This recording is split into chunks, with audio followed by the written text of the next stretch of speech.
Hello, it's Maggie, the Cheshire Crafter here.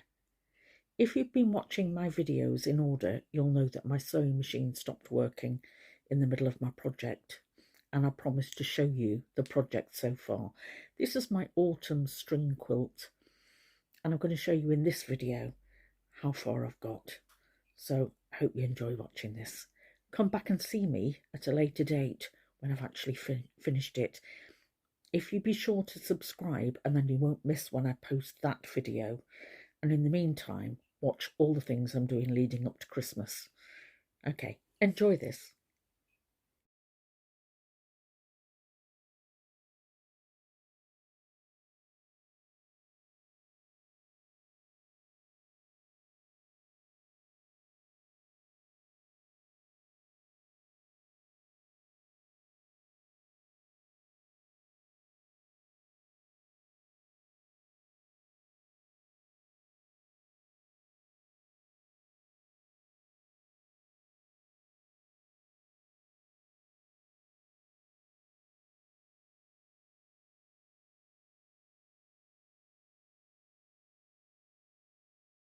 I'm going to use some wax paper. Doing a test, I found that this rips from behind when I'm wanting to take the paper off.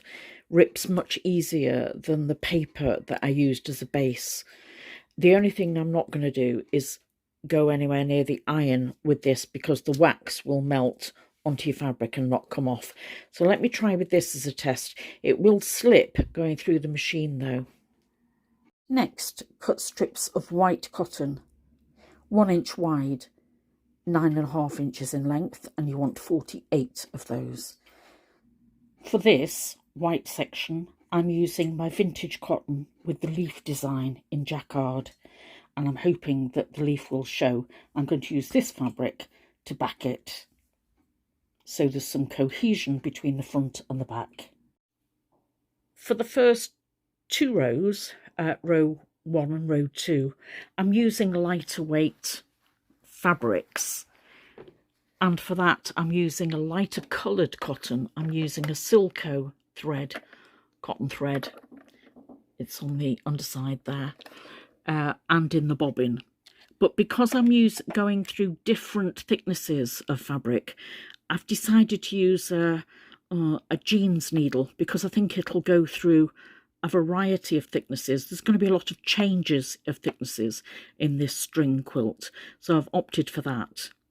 At the top, my fabrics are lighter weight beiges, blues, green polka dots, and it's thinner weight fabrics at the top, interjected with a few thicker ones.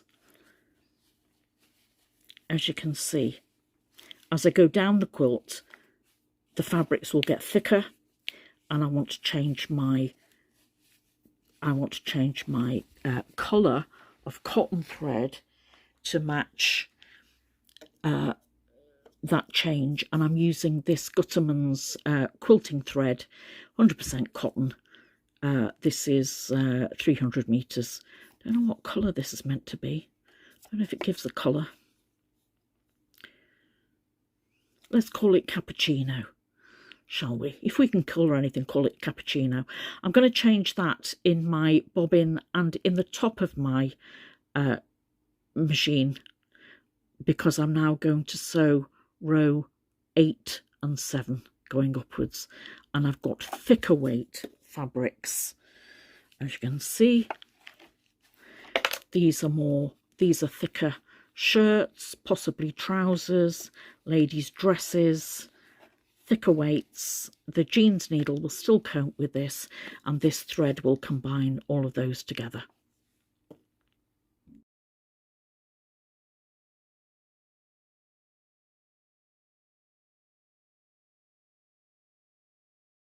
We begin sewing right sides together, both sides out from the centre of the diagonal line. This piece was from a skirt that was cut on the bias, and it's very easy to stretch it. You can see the stretch in it. So I'm going to pin it. I'm going to make sure I don't stretch it as I sew down the fabric. but the pieces I've chosen to sew to it either side of the fabric aren't cut on the bias, and that will help stabilise this piece. In using reclaimed fabrics, where there's a very evident seam line, I'm going to use that as my stitch line rather than a 1/4 inch seam here. I don't want these holes to show on the piece of fabric. To repeat that here on the green piece and sew down this stitch line.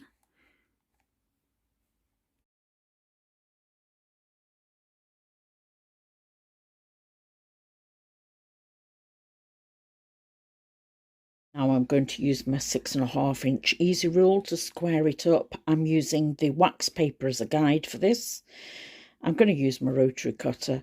I'm then going to remove those wax papers and then iron it flat. So far I've just been finger pressing. Let's see what it looks like after those stages.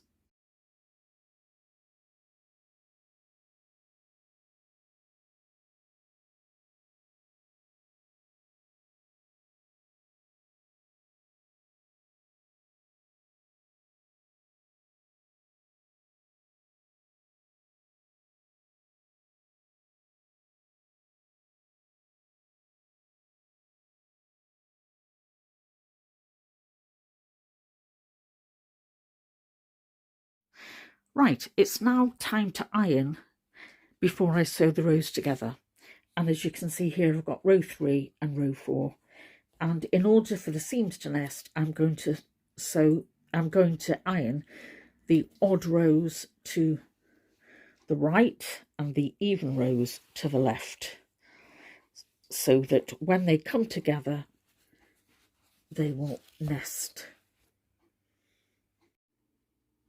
When your seams nest, they'll look like that. The ironed seam from one side will go one direction, the iron seam from the next row will go in the opposite direction. So you're sewing through the same number of pieces of cotton at each seam line. And the important thing here is to pin and make sure that these connecting seams are correct. The middle part of the block can be, look at that knot there, the middle part can be eased in.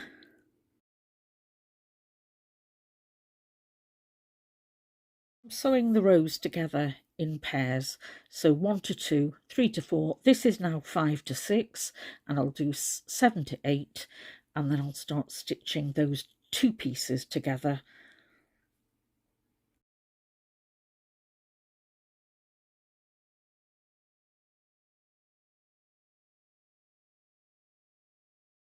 You'll now really see the benefit of keeping a post-it note to mark your rows. I'm now adding rows 1 and 2 to 3 and 4. I'm currently adding rows 5 and 6 at this joint to 7 and 8. And then I'll join at between 4 and 5 to get the final panel. It's now been ironed and I've pinned it onto my clothes maiden. This is the closest I can get to a design board. So the outside edges aren't pinned up in place. Let me go closer. I hope you can see that from the bottom there's implied weight, falling leaves, and as we go up the quilt it certainly gets lighter. There's more greenery in there, and in the corners we've got a little bit of pink tinging to the leaves, a little bit of sky, and that's it ironed. Now when I measure it, this should measure 36 by, oh, I'm going to have to check my measurements, aren't I? I do have extra 1/2 inch all the way around now for seam allowance for a border. But I do like the diagonals. It looks like I've done it on point, doesn't it? I was intending for kisses, but actually we've got that secondary design of diamonds, so I'm quite pleased with that.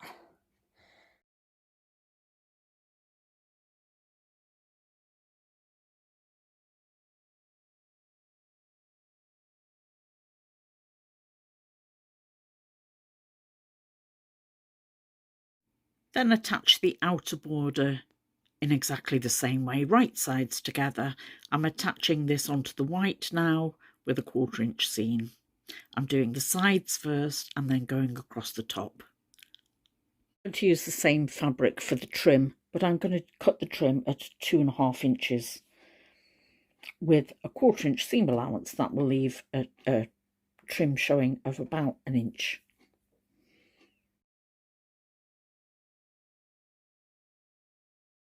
Right, so the borders are on. Now, after a good pressing, it's time to add the wadding and the backing. Right, here's my topper laid out on my bed, as you can see from top with the border. If you can get a second person to assist you here in pulling this taut, then do so. But you can see, I'm going to pull it this way down. Hope you can see the gradation now from the top going down to row 8. I've still got my post-it notes in place, by the way, and that's the 2 borders on.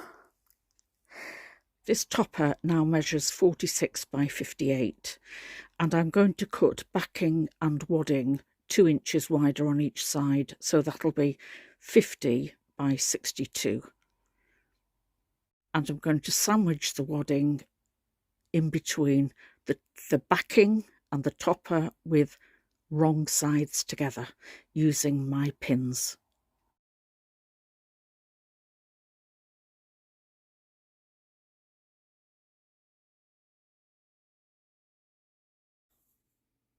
Because my wadding isn't wide enough, I'm going to sew 2 pieces together. I can cut whatever length I need. However, although I've pinned the sides together, you see the sides are uneven and they're very weakened at the edge. So I'm going in about 2 inches. I want it at its thickest point here. And as I sew, I just want to gently ease it through. I don't want to stretch it and I don't want to pull it because it's so thin that my fingers would pull and put my fingers through it. So just be very gentle and ease it through.